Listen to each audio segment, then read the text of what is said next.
इलेक्शनची तयारी तशी इलेक्शनची तयारी अशी खास नाही, परंतु जे आमचे काही संपर्क अभियान चालला त्या संपर्क अभियानाच्या माध्यमातून ते दोन्ही वडच्यान जे संपर्क अभियान आणि इलेक्शनाची तयारी अशी म्हणपाक हरकत ना. परंतु खरी तयारी जी आसा ती 3-4 महिने पयलीं सुरू जातली. परंतु आता एक सगळ्या मतदारसंघांनी एक फेरी जी आसा ती पूर्ण जाल्ली आसा.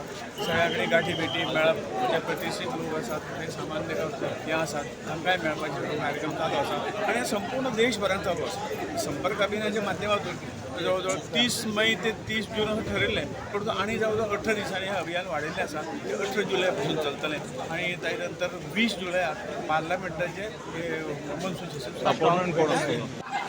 जनतेच्या आणि मतदाराच्या आशिर्वादान कोणी जर उमेदवार असलो तर उत्तर गोव्याची जनता ही भारतीय जनता पक्षातून निवडून घेतली हातून अजिबात शंका ना. आणि ह्या संदर्भात कोण उमेदवार होते तो पक्ष ठरवतो. सगळ्यांनी येवचे, सगळ्यांनी उमेदवार जितले जाण आहात आनी निश्चित निवडणूक ही लढूंकच्याय कोणाकूच कोण हें करूं शकना आनी सगळ्यांनी निवडणुकीत भाग घेतलो.